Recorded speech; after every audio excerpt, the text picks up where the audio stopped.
Lur, selamat datang di Ngidul Ngalebu Film Jadul. Ya apa kabar lur, sehat semua, jiwa, raga, dan dompet kabeh yo amin. Balik mana ambil aku Icang dengan quotes hari ini. Hanya karena prosesmu lebih lama dibanding yang lain bukan berarti kamu akan berhasil juga lur.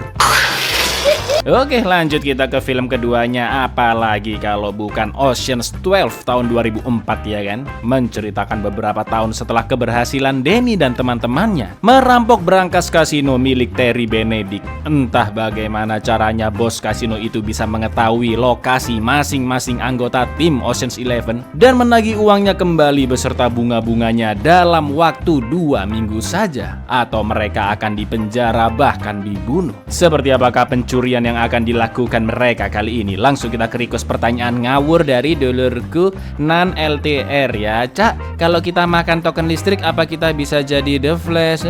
Ya enggak lah lur, masa token listrik? Gardu listrik baru bisa. Mau nggak sekejakan?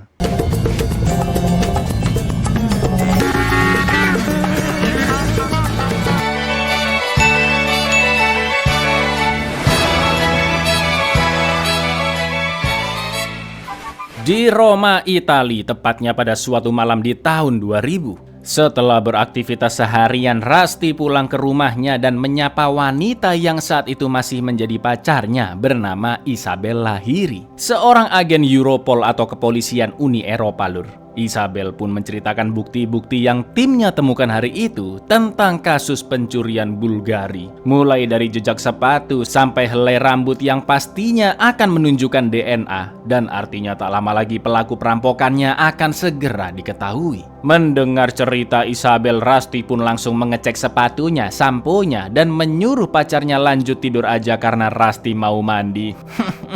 Padahal Rusty sendirilah pelaku kasus Bulgari lur. Yang akhirnya malam itu juga Rusty pun langsung kabur dari jendela kamar mandi tanpa mengabari Isabel. Dan inilah 12 komplotan Ocean.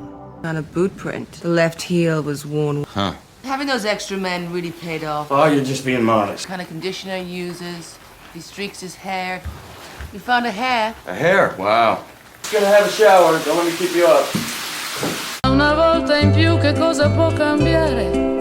Film pun berlanjut ke tahun 2004 di kota East Haven, Connecticut, Amerika. Danny Ocean yang sekarang tinggal bersama istrinya Tess memakai nama samaran Pak Dias dan Bu Dias. Lalu Danny juga mengaku sebagai pensiunan guru basket SMA. Agar kehadiran mereka tidak dicurigai oleh polisi juga penduduk setempat lur. Akan tetapi di suatu siang, hal yang mereka berdua takutkan pun terjadi. Tess yang sedang sendirian di rumah tiba-tiba kedatangan mantan pacarnya sekaligus musuh bebuyutan Danny, yaitu Terry Benedict, seorang konglomerat yang memiliki 3 kasino besar di Las Vegas. Dan di film pertamanya yaitu Ocean's 11 atau 3 tahun sebelumnya, berangkas Terry senilai 160 juta dolar telah digasak dirampok oleh komplotan yang dipimpin Danny dan sohibnya Rusty. Tess yang sedang teleponan dengan Danny pun gelagapan melihat Terry yang datang bersama 2 premannya dan langsung memberikan kode bahaya ke suaminya. Mendengar itu, Danny yang tadinya akan beli perhiasan untuk hadiah ulta perkawinan mereka yang ketiga langsung gercep balik ke rumah lur.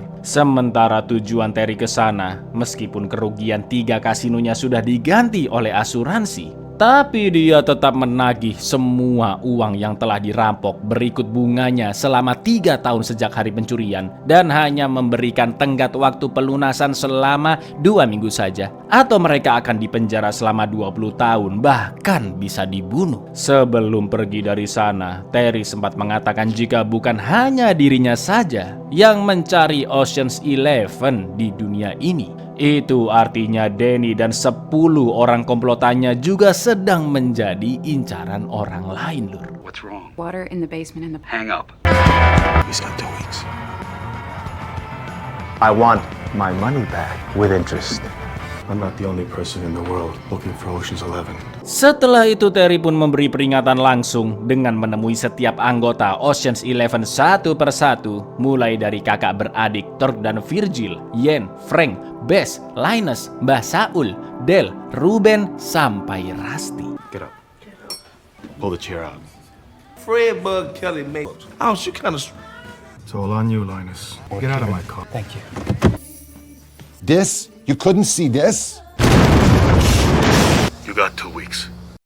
Waktu tersisa 13 hari lagi, semua anggota kesebelasan Ocean pun berkumpul kembali di suatu gudang setelah misi perampokan mereka 3 tahun yang lalu. Ketika dihitung-hitung, total uang curian ditambah bunga 3 tahun, maka masing-masing dari mereka dibebankan sebesar 19 juta dolar. Lalu jika dikurangi uang milik tiap anggota yang masih tersimpan, maka total kekurangan yang harus disiapkan adalah 97 juta dolar. Mereka pun akhirnya akan kembali merampok yang tentunya tidak bisa di Amerika karena terlalu riskan dan bisa ketangkep polisi, ya kan? Dengan yakinnya Rusty pun mengusulkan operasi selanjutnya akan diadakan di Amsterdam, ibu kota dari Belanda. Gak pakai lama mereka langsung OTW naik pesawat di jam 5 sore hari itu juga. Di lain sisi Saul dengan terpaksa mengundurkan diri karena dia merasa sudah terlalu tua. Untungnya semua anggota mengerti keadaannya dan Ruben bersedia membayar bagian Saul.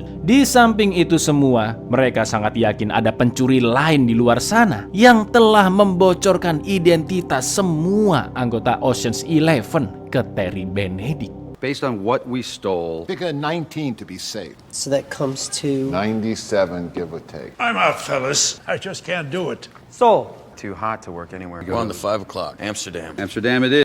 Sesampainya di Belanda, Rusty sempat memperhatikan mantan pacarnya Isabel yang dia tinggalkan begitu saja 3,5 tahun lalu. Waktu pun tinggal 11 hari lagi sebelum pelunasan, Danny, Rusty, dan Linus pergi menemui seorang pria bernama Matsui yang memberikan mereka misi perampokan rumah orang tajir bernama Vanderwood, di mana rumahnya penuh barang antik dan di setiap sudutnya ada CCTV. Barang yang harus mereka rampas adalah sertifikat saham pertama di dunia yang dirilis oleh perusahaan VOC tahun 1606. Ya betul, VOC yang pernah jajah Indonesia di zaman company dulu, ya kan? Sayangnya keuntungan dari misi tersebut hanya 2,5 juta euro, yang mana di tahun rilis film ini yaitu 2004 ya kira-kira cuma 3 jutaan dolar lah, dan masih kurang 94 juta dolar lagi, lur. Matsui pun menjanjikan misi selanjutnya di minggu depan yang besarnya 30 jutaan dolar. The mark's name is Vandervout, a semi-known wealthy recluse. what are we after, Danny? Doctor. First Corporation Trading Company. House is extremely 2.5 million. Who negotiated this? Untuk misi tersebut, Matsui sudah menyiapkan kode master untuk membuka brankas Vanderwood yang juga tersambung dengan sistem CCTV rumah. Vanderwood sendiri memang tidak pernah pergi meninggalkan rumahnya, lur. Hanya sesekali membuka jendela lantai 2-nya, yang mana panel kode sistem keamanan rumah terlihat dari jendela tersebut. Namun setelah meneliti rumah Vanderwood dari atap gedung di seberangnya, sayangnya Bess dan Yen tidak mendapat angle yang sesuai untuk menembak panel tersebut.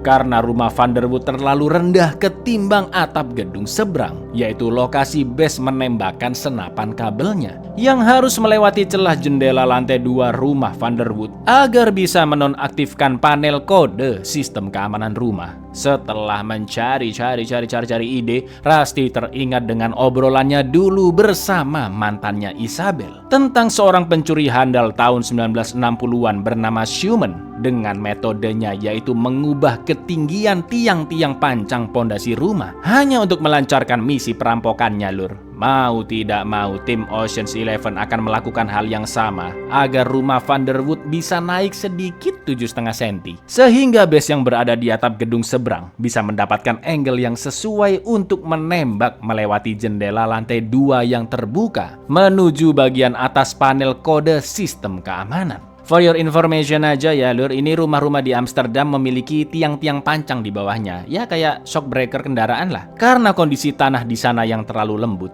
Pada awalnya mendengar rencana Rusty, mereka semua sempat tidak yakin karena caranya begitu rumit. Namun akhirnya mereka tetap melakukannya karena metode Schumann adalah satu-satunya cara untuk membobol rumah Vanderwood. Pada malam dimulainya misi perampokan yang tersisa 8 hari lagi menuju deadline pengembalian uang. Koko Yen si paling akrobat masuk ke dalam air tepat di bawah gedung seberang rumah Vanderwood untuk memasang kabel ke tiang-tiang pancangnya. Sementara anggota lain memutar tuas pengatur ketinggian dari dalam kapal. Setelah rumah Vanderwood berhasil dinaikkan 7,5 cm, base yang berada di atas gedung seberang pun sudah mendapatkan angle yang pas dan langsung menembakkan senapan kabelnya tepat ke bagian atas panel kode di rumah Vanderwood.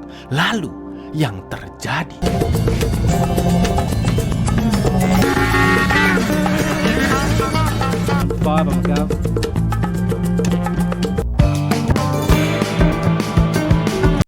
Skip ke keesokan harinya, Vanderwood telah melaporkan perampokan di rumahnya ke polisi dan Europol pun mengutus Isabel untuk menginvestigasi langsung ke TKP. Melihat bercak aneh di atas panel kode, Isabel pun mengoreknya yang ternyata itu adalah tambalan dan dia yakin jika itu adalah bekas tusukan senapan kabel yang bisa ditembakkan dari gedung seberang menggunakan metode Schumann, yaitu dengan menaikkan tiang pancang rumah. Sampai akhirnya Isabel pun teringat dengan mantannya Rusty, satu-satunya orang yang pernah dia beritahu tentang metode tersebut. Lifted the whole house? It's called a Schumann Special. Fired from that rooftop through this open. Check the pylons, they'll be elevated. Meski berhasil menonaktifkan sistem keamanan rumah tersebut, Isabel juga menemukan bor yang ditinggalkan Ocean's 11 di sana tanpa ada tanda-tanda bekas bor di rumah itu. Yang artinya bor tidak digunakan sama sekali dan Isabel yakin bahwa ada keterlibatan perampok lain yang dikenal dengan nama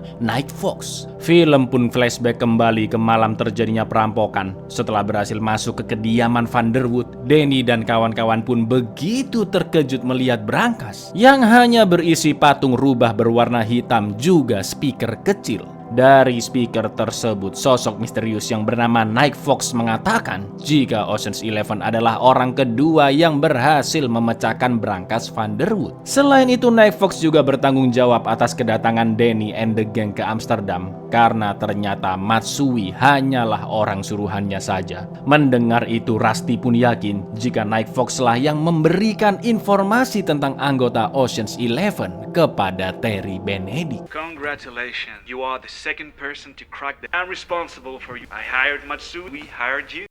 Sebulan yang lalu ketika sedang bekerja seperti biasa di kasinonya, Terry ditelepon oleh Night Fox yang membeberkan detail-detail berikut keberadaan tim Ocean's 11 secara gratis. Sebagai bisnismen profesional yang juga masih memburu komplotan yang merampoknya 3 tahun lalu, Terry pun akan membayar berapapun untuk informasi tersebut. Namun Night Fox menolak karena dia memiliki tujuan yang sama dan juga ada 2 syarat yang harus diikuti oleh Terry. Pertama, tidak ada anggota Ocean's 11 yang boleh dibunuh, dan yang kedua, Terry harus memberikan mereka tenggat waktu selama 2 minggu untuk mengembalikan uang curiannya. Terry pun langsung setuju karena meskipun asuransi sudah mengganti 160 juta dolar yang dirampok, Terry yang terkenal sadis masih ingin menghukum Danny and the gang sesakit-sakitnya atas kerugian yang dia dapatkan 3 tahun lalu. All of them, including Ocean. Yes, you can call me the Night Fox. Restraint on your part.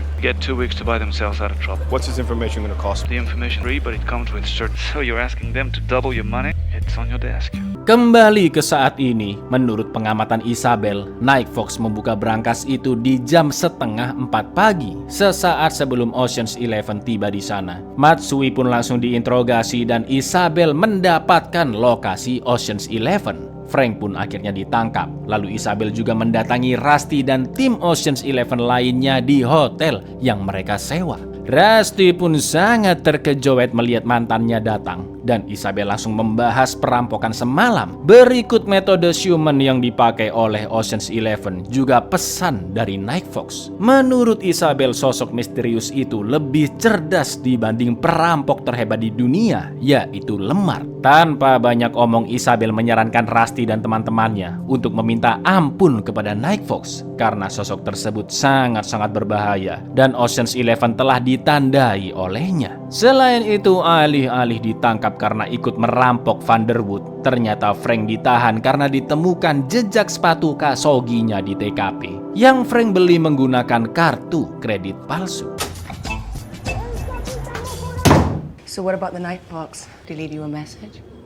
Schumann special, huh? Guess that's what I get for opening my mouth. Let me give you some advice. Find out, apologize, beg. You have no idea. French police think he's better than Lamar. Sepulangnya Isabel, Danny dan kawan-kawan yang kebingungan pun tanya-tanya tentang mantan pacar Rusty itu, yang ternyata mendiang ayah Isabel adalah seorang pencuri yang telah lama meninggal di penjara Rusia ketika Isabel masih berusia 9 tahun. Mereka semua tidak tahu cara melunasi uang Terry, dan di lain sisi, Isabel juga teman-teman polisinya akan mengawasi gerak-gerik Ocean's 11. Namun dengan santainya Rusty meminta teman-temannya tetap tenang karena dia akan menelpon seseorang untuk mencari tahu siapakah itu Night Fox. Tapi ternyata One phone call, we're gonna...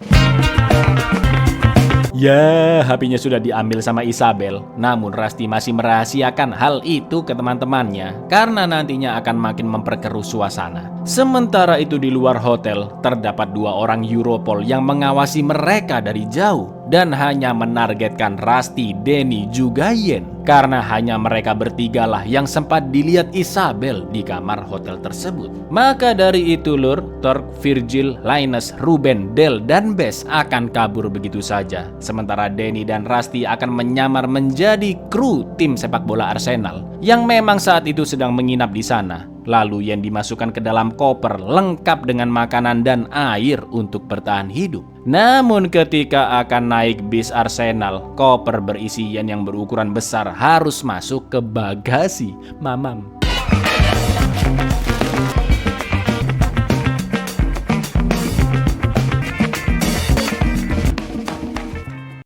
Waktu tersisa 6 hari lagi, Danny pun bingung mencari keberadaan Yen dan lagi-lagi menggunakan nama Diaz untuk mencari tahu di manakah koper itu dikirim yang ternyata berada di Madrid. Danny dan Rusty dalam pengintaian Europol, sedangkan Frank masih ditahan di penjara. Tim Ocean's 11 sedang dalam titik terendahnya, ya kan? Dan bagaimanapun caranya harus mendapatkan uang sebesar $97 juta untuk dikembalikan ke Terry Benedict. Jika gagal, pastinya Terry bukan hanya melaporkan mereka ke polisi, namun juga akan menyiksa bahkan membunuh mereka semua perlahan-lahan. Di lain tempat, Mbah Saul merasakan firasat buruk tentang rekan-rekan pencurinya. M. Diaz. It's a black loan of the bags in Madrid.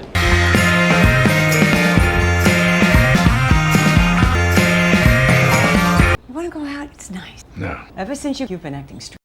Entah bagaimana caranya, Danny dan kawan-kawan telah mengantongi identitas Night Fox, yaitu seorang pria super tajir melintir asal Perancis yang tinggal di Villa Le Como, Itali. Dengan nama aslinya yaitu Francois Toulur, ya bacanya François ya Lur ya. Dan skill merampoknya memang tidak kaleng-kaleng karena dilatih langsung oleh Lemar, pencuri terhebat di dunia. Bahkan sepak terjang François sudah malang melintang di dunia pencurian, mulai dari berbagai macam bank, tempat-tempat perhiasan mewah, kapal pesiar, sampai karya seni langka, dan pokoknya lah. Lalu di minggu kedua, tepatnya 5 hari lagi sebelum pengembalian uang, Danny and the gang menemui François langsung di kediamannya, juga merampok beberapa lukisan miliknya secara diam-diam sebagai bentuk gertakan.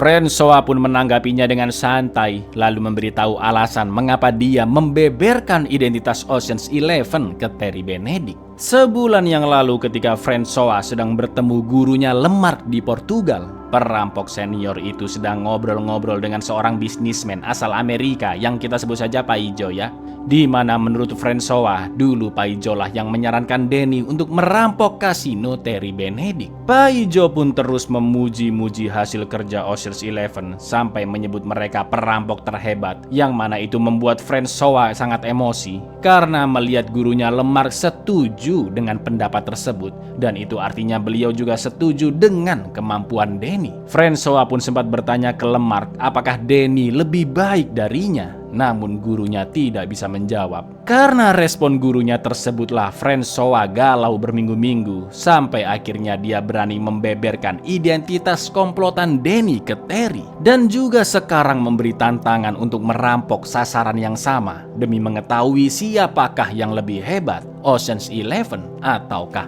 Night Fox. The same day.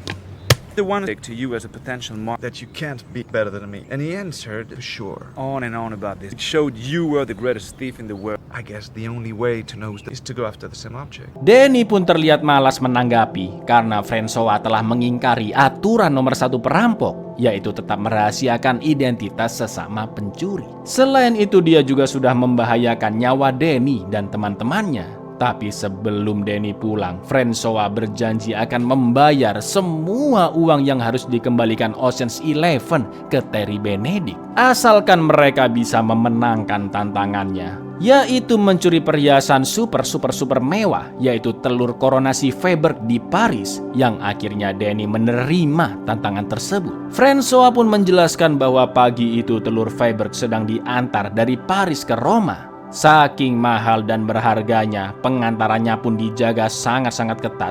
Biasanya ada 1 atau lebih tiruan yang diantar bersamaan. Dan terkadang pihak museum juga memamerkan telur yang tiruan tanpa ada yang tahu. Ketika nanti telurnya sudah dipamerkan, Danny dan Francois hanya punya waktu 48 jam untuk mencuri telur Freiberg tersebut. The famous Fabergé coronation egg. Play Monday morning. You'll have 48 hours to steal. Travels with heavy security replicas without anybody knowing. Ketika Isabel masih sibuk mengecek HP Rusty di kantornya, tiba-tiba HP itu ditelepon oleh kenalan Rusty bernama Roman. Dia menagih harga 2 kali lipat untuk sebuah properti buatannya yang sudah di-request oleh Rusty. Isabel pun mengetahui jika Ocean's 11 berencana melakukan perampokan lagi, meskipun dia belum mengetahui apa incaran mereka kali ini. Rusty's phone. Who is this? Nicole, who's this? It should cost him more than double. All the bloody Romanovs themselves. Tenggat waktu pengembalian uang hanya tersisa 4 hari lagi setelah mengendus rencana Rusty dan melihat spanduk pameran telur Freiberg. Isabel pun yakin jika telur mewah itu bukan hanya menjadi target Rusty dan rekan-rekannya, tapi juga menjadi rebutan perampok lain, yaitu Night Fox, yang ingin membuktikan jika dia lebih baik daripada Ocean's 11. Isabel pun langsung menelpon atasannya dan memintanya untuk menandatangani persetujuan 1077 atau persetujuan bantuan tim khusus Europol termasuk angkatan bersenjata untuk mengawasi telur Freiberg secara diam-diam, juga meringkus Danny and the Gang serta Night Fox. Sayangnya Lur, permintaan itu ditolak begitu saja karena Isabel tidak memiliki bukti yang cukup kuat untuk meyakinkan atasannya. The Night Fox is trying to prove he's better than Robert Ryan and his friends. I won't do it again. Dari Amsterdam, komplotan Danny pun langsung OTW ke Roma karena telur Freiberg akan dipamerkan di Galeri Nasional Roma. Semuanya ikut ke sana kecuali Frank yang masih ditahan di Amsterdam, sedangkan koper berisi yen sudah diantar JNE dari Madrid ke kamar hotel Danny di Roma. Mereka pun akhirnya berkumpul di sebuah gedung tak terpakai, membahas rencana perampokan telur Freiberg yang mau tidak mau harus dilakukan siang hari, karena pada malamnya sistem laser di aula utama menuju perhiasan tersebut mustahil untuk dilewati. Setelah diskusi selesai, rencana pun telah rampung, meskipun Danny, Yen, dan Rusty tidak bisa ikut beraksi di museum karena wajah mereka sudah dikenali oleh Isabel, ya kan? Tak lama kemudian Roman datang membawa properti pesanan Rusty, yaitu sebuah alat yang bisa mengeluarkan hologram 3D telur Freiberg persis seperti aslinya. Dan Roman sempat membahas wanita yang menjawabnya di telepon. Mendengar itu, Danny dan kawan-kawan pun langsung mengerti bahwa yang dimaksud Roman adalah Isabel, dan itu artinya misi perampokan telur Freiberg bisa saja terbongkar. Sedangkan di lain tempat, Isabel ditelepon oleh asistennya yang mendapat laporan dari seorang pria sultan, sebut saja dia Bimo, yang kehilangan 4 lukisan di rumah mewahnya di Lake Como. Jelas identitas asli pria tersebut berarti adalah Francois alias Night Fox, ya kan Lur? Recreating the lighting condition. Pretty damn accurate. Good. It's Johan. I just set it 4 paintings stolen from his house. Who's that sexy phone? She had your phone. She has you. Dengan nekatnya Rusty datang menyelinap ke rumah Isabel dan bertemu dengannya yang baru pulang. Tujuan Rusty ke sana adalah untuk meminta HP-nya kembali, namun Isabel jelas menolaknya. Lalu Rusty pun basa-basi membahas bisnis hotelnya, juga kompetisi antara timnya dengan Night Fox yang akan merampok telur Faber. Selain itu, Isabel juga mengatakan bahwa dia sudah mengetahui pelaku perampokan Bulgari di awal film adalah Rusty.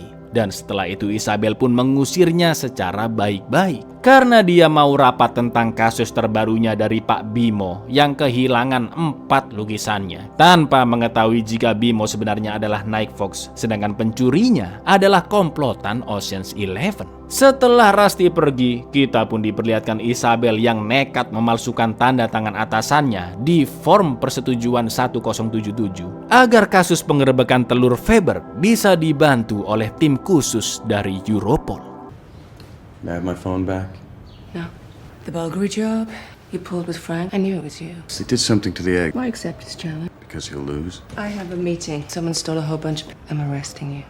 Meski rencananya telah bocor ke Isabel, namun Ocean's 11 tidak gentar dan tetap menjalankan misi perampokan telur Faber di Galeri Nasional. Malam itu Linus dan Bess sedang berlatih mengambil perhiasan di markas, sementara Isabel menemui Pak Bimo alias Francois yang menjelaskan tentang pencurian lukisan-lukisan di villa mewahnya, juga memberikan rekaman CCTV rumah di hari terjadinya pencurian. Dari video tersebut Isabel pun mengetahui 2 anggota Ocean's 11 lainnya, yaitu Del dan juga Virgil, yang langsung dimasukkan ke daftar pencarian orang. Di lain sisi, berkat memalsukan TTD Form 1077, Isabel sudah mendapatkan bantuan kepolisian untuk menggerebek Ocean's 11 di misi perampokan mereka nanti, mulai dari tim polisi yang menyamar sebagai orang sipil, metal detector, sampai kamera keamanan tambahan. It's a DVD with I doubt it, this level of thief. Ready? Did you get the fax copy of the 1077? Good. I'll email you. Listen down. Mayor Asian 5 and 6 and a dozen 12. Metal detectors, extra cam. Di hari H perampokan, yang mana deadline pelunasan uang curian hanya tersisa 2 hari lagi, semua anggota Ocean's 11, mulai dari Danny, Del, Rusty, Yen, juga Ruben yang datang bersama Virgil dan Turk sebagai pengawalnya, langsung diringkus oleh polisi atas suruhan Isabel. Tapi untungnya Turk berhasil kabur, sedangkan Bess dan Linus segera mengamankan diri, meskipun wajah dan identitas mereka belum diketahui oleh Isabel. Sementara itu kita juga diperlihatkan Francois yang sedang latihan, dan ternyata lur, selama ini dia selalu mengawasi semua gerak-gerik dan rencana Ocean's 11 dari CCTV yang dipasang di markas mereka.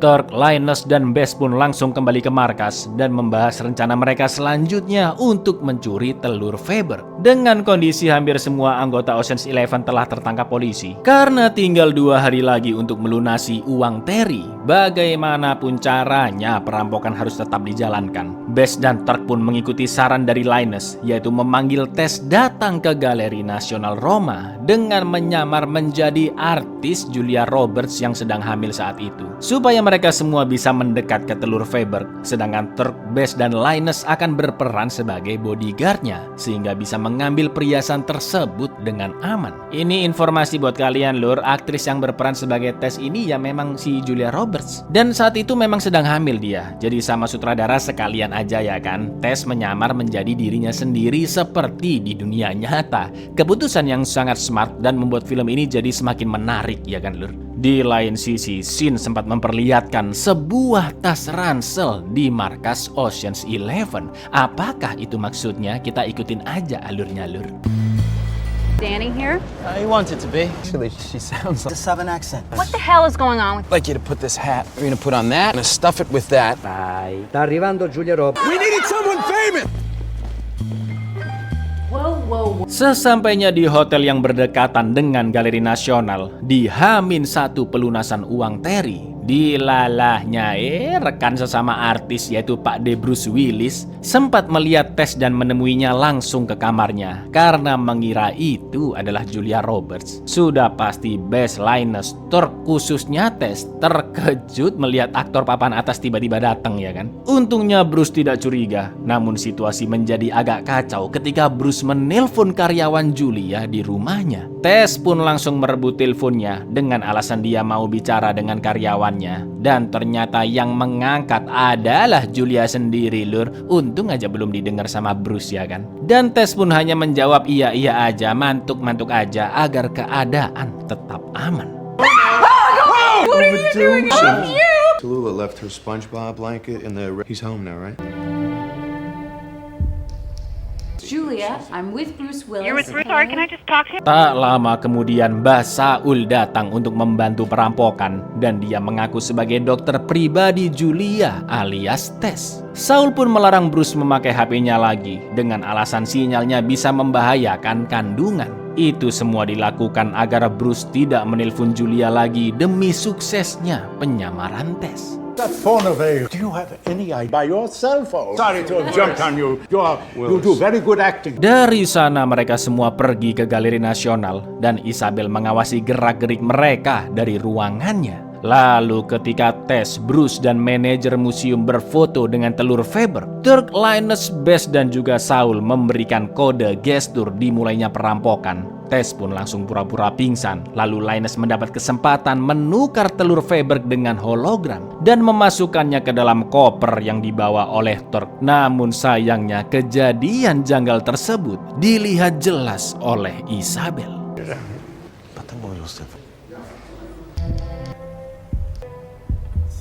Doctor.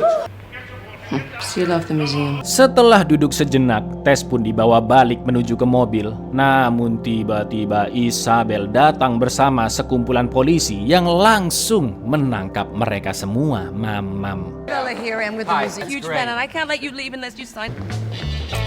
Shame. Dengan ini fix pencurian telur Faber pun gagal total karena semua kru Ocean's 11 yang sekarang bisa disebut sebagai Ocean's 12 termasuk Tess sudah berada di balik jeruji besi. Tapi tiba-tiba datanglah seorang agen FBI bernama Molly Starr menemui Isabel dan menyuruhnya kembali ke Amsterdam sesuai perintah atasannya. Karena Isabel ketahuan telah memalsukan form persetujuan 1077. Setelah itu Molly pun membebaskan seluruh anggota Ocean's 12 begitu saja dari penjara karena ternyata dia adalah ibu kandung dari Linus lur. Sangat-sangat beruntung karena mereka punya privilege orang dalam ya kan. Griezmann, flight to Amsterdam. There it is with your paperwork.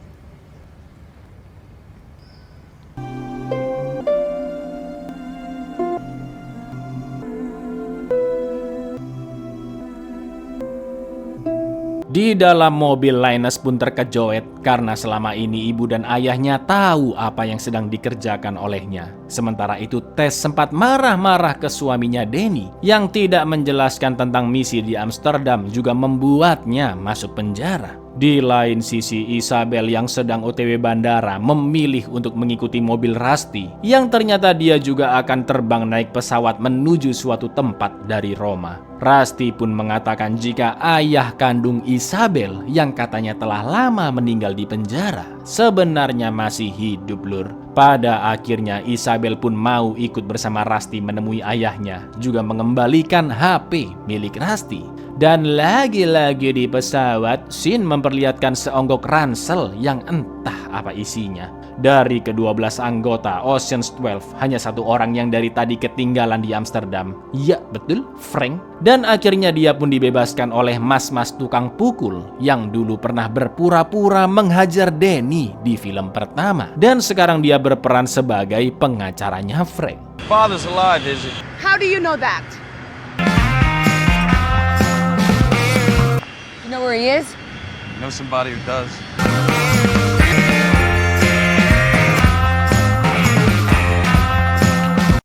Di lain tempat, Francois sampai di rumahnya membawa telur Freiberg yang asli yang berhasil dia curi tanpa diketahui siapapun. Namun Francois terkejut begitu mengetahui Danny dan Tess sedang menunggunya di sana. Padahal setahunya mereka berdua masih di penjara. Lalu Danny pun memintanya menjelaskan bagaimana Francois mencuri telur Freiberg dan berjanji akan menyebut Francois adalah perampok terhebat melebihi Ocean's 12. Francois pun menjelaskan dia mencurinya langsung di gedung pada malam hari dan melewati sensor laser dengan sangat-sangat lihai. Jadi yang latihan pagi-pagi itu bukan karena dia anak parkur, bukan lur. Ya emang latihan untuk menghindari laser-laser di aula ini.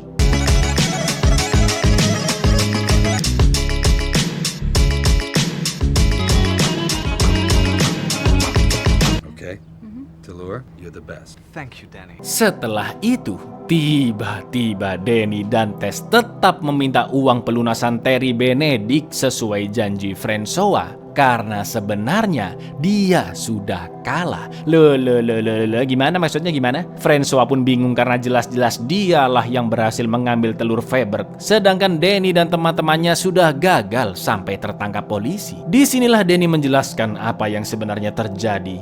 Jadi lur, sebelum mencuri lukisan Francois di vilanya, tepatnya ketika Ocean's 11 sedang menunggu di stasiun Amsterdam. Saat itu Danny dan Rusty menemui sang pencuri terhebat yaitu Lemark di rumahnya. Karena selama ini Rusty kenal baik dengan Lemark, bahkan tahu alamat rumahnya. Namun dia rahasiakan. What money? The money that you agreed to pay Benedict if we... That means that you spoke to Lemark. It's ironic to all of our problems by Delure.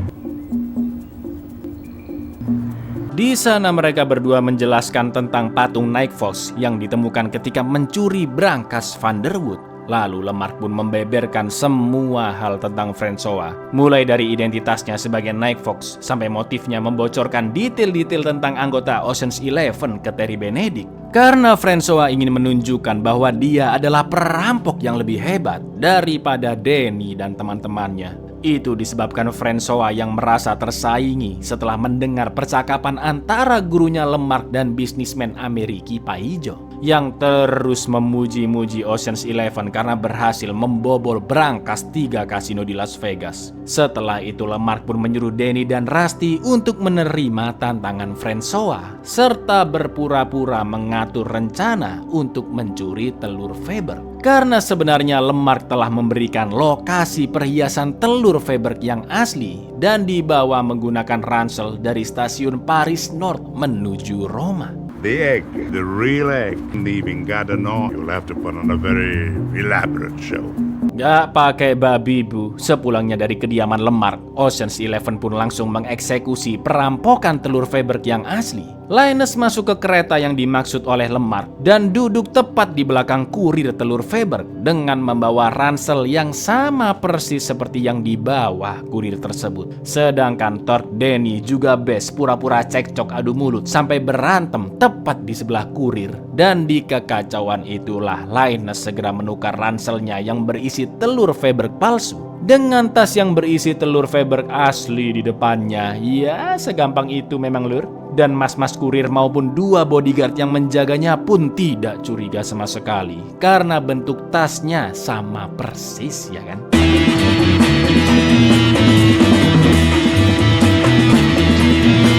Saved our lives, Gaspar. Yeah, and I'm still getting... And I stole a replica?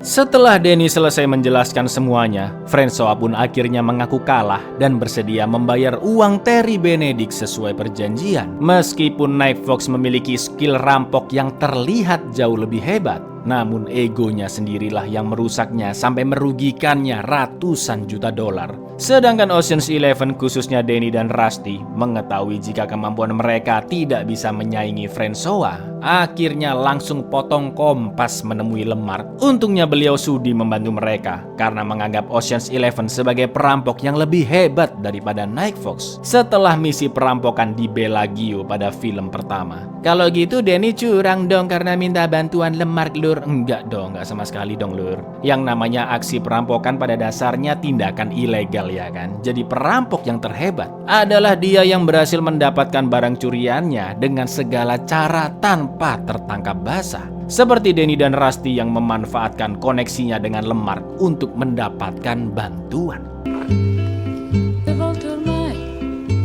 Di lain tempat, Rusty yang masih gemblok tas berisi telur Faberg asli mengajak Isabel menemui ayah kandungnya yang tak lain tak bukan dia adalah Lemar. Setelah bertahun-tahun lamanya mengira sang ayah telah meninggal di penjara, Isabel yang sangat rindu pun langsung memeluknya. I've only known him as Lamarck. Lamarck? Where the hell have you been? Oh my God. Setelah Ocean's 11 sudah menerima uang dari Francois, Ruben pun menemui Terry di kasinonya secara langsung dan memberikan cek sesuai nominal uang yang dicuri plus bunga selama 3 tahun yang ditotal-total sebesar 198 jutaan dolar atau kira-kira 1,8 triliun rupiah. Selain itu, Ruben juga berjanji jika Danny beserta Ocean's 12 tidak akan merampok Terry Benedict lagi. Akan tetapi, lur, semua pembicaraan itu terdengar jelas oleh Francois yang menyamar menjadi OB di kasino Terry. So, we done? Is it actually good? It's good, trust me. But I can say this, God forbid any be involved. Masalah dengan Terry Benedict pun sudah selesai dan gilanya semua anggota Ocean's 11 tidak mengeluarkan uang sepeser pun untuk mengembalikan uang Terry. Paling cuma keluar uang jajan lah beli sate usus selama di Amsterdam dan Roma, lur. Setelah semuanya berakhir, semua anggota Ocean's 11 berikut tes serta Isabel berkumpul di sebuah kasino dan makan malam bersama sambil merayakan keberhasilan sekaligus kebersamaan mereka yang sudah seperti keluarga.